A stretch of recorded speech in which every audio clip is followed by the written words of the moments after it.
Здравейте и добре дошли в канала на фирма Леси, водещ производител на заключващи системи и контрол на достъп. В този клип ще ви покажем как можете бързо и лесно да запишете електронни ключове към вашата BlueKey система. Първо е важно да започнем с това, че няма значение от какви компоненти е съставена вашата система. Може да бъде за врата с най-различни брави или може да бъде за асансьор, където се ограничава ползването на нередовните платци или някое друго приложение. В този клип ще дадем пример с RFID системи, но начинът е абсолютно аналогичен и за iButton системи.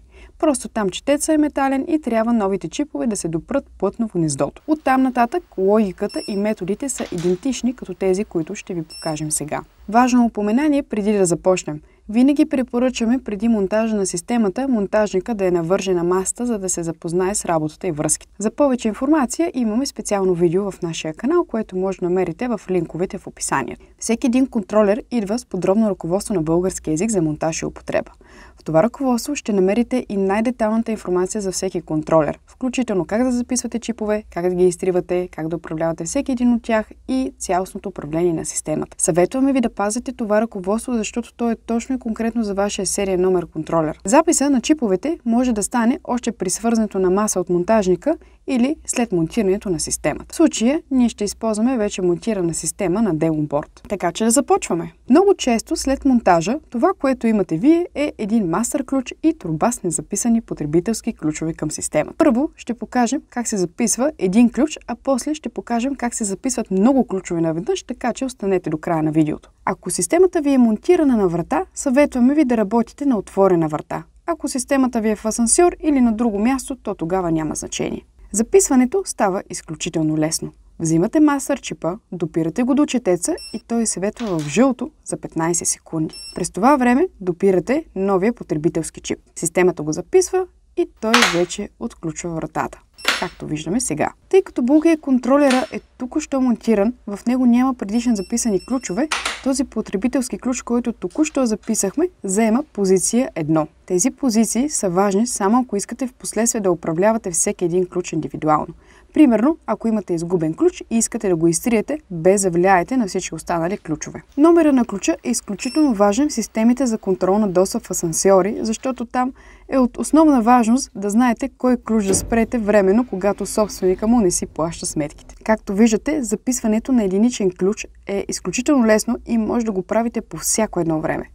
За да затвърдим знанията, ще запишем и втори ключ. Отново при отворена врата допираме мастер ключа, четеца светва в жълто и допираме новия потребителски ключ. Сега той е записан под позиция номер 2, която е следващата свободна подред. Но ако искате да запишете много последователни ключове, е неудобно всеки път да допирате мастер чипа, после потребителски, после пак мастер чипа и после пак потребителски. Затова контролерите BlueKey разполага със специална функция за бързо записване, която ще демонстрираме след малко. Преди това, за улеснение и ориентация на вас, зрителите, ще номерираме ключовете с стикери. Както споменахме, това номериране не е задължително и се ползва само ако искате индивидуално да управлявате всеки ключ. Такива стикери с най-различни номерации може да закупите от сайта ни lesibg.com. Сега, след като имаме номерирани чипове, отделяме чип 1 и 2, защото те вече са записани и няма да ги записваме наново. Остава да запишем останалите ключове, които сме номерирали, т.е. чипове от 3 до 15. Отново при отворена врата допираме мастер ключа. Четецът светва в оранжево или жълто, зависи как го виждате, за 15 секунди. Този път не правим нищо, а изчакваме да минат. След това четецът започва да премигва в зелено и червено. С това премигване то оказва колко чипа има вече записани в системата. Но няма да обясняваме това в този клип. След като преминат мигванията, четецът започва да мига в жълто за 15 секунди. Когато видите това жълто премигване, допрете следващия подред чип. В нашия случай това е чип номер 3. След като го допрете, ще последват премигвания в червено и зелено, след което четецът отново ще започне да мига в жълто. Допираме чип номер 4 и процедурата се повтаря. Отдаваме всички останали чипове по реда на номерацията.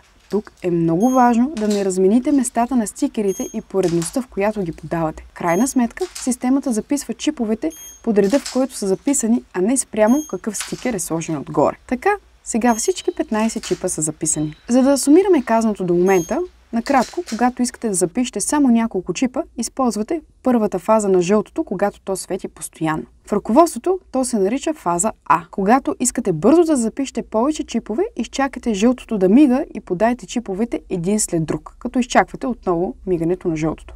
В ръководството това се нарича фаза Б. Освен с мастер ключа, може да записвате и нови чипове чрез приложението BlueKey. Препоръчваме все пак първоначалното записване да е с мастер ключа, тъй като то е значително по-бързо, както видяхте, и удобно за множество чипове. Все пак, за целите на вашата информираност, ще споделим как се записват и ключове с приложението. В този клип няма да обясняваме как да свържете телефона си към контролера, а само как да записвате чиповете. Ако искате да научите повече за самото приложение, можете да намерите повече информация в линковете в описанието на този клип. Сега ние ще прескочим директно към ключовете. Влизаме в приложението и отиваме в секция ключове. От менюто прочитаме паметта на контролера и виждаме, че имаме записани 15 ключа, точно колкото записахме малко по-рано. Тук много добре може да видите и те как са наредени в паметта на контролера от 1 до 15. Сега искаме да запишем 16.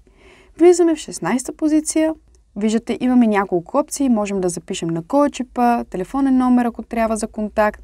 Имаме и няколко опции, една от които е сканирай. Натискаме сканирай. Тогава приложението ни оказва, че трябва да подадем новия чип към четеца и ние го правим. Четеца примигва и виждаме, че в паметта на контролера вече 16-та позиция е също заета, както и останалите 15.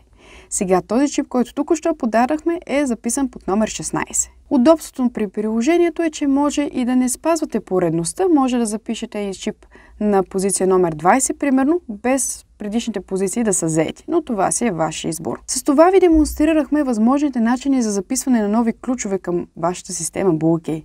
Виждате, записването е много лесно и интуитивно. Всички системи и ключове може да закупите директно от сайта ни lesibg.com. А ако искате да научите повече за тези системи и техните възможности, разгледайте YouTube канала ни или посетете информационният ни сайт със същото име като електронен магазин, но отпред е info. info.lesibg.com. Ние от фирма Lesi винаги се стараем да предоставим техническата информация на лесен и достъпен език за нашите клиенти. Ако това видео ви е харесало, ударете един палец и ни последвайте, за да получавате още полезна информация. За нас беше удоволствие и ще се видим отново в следващото видео.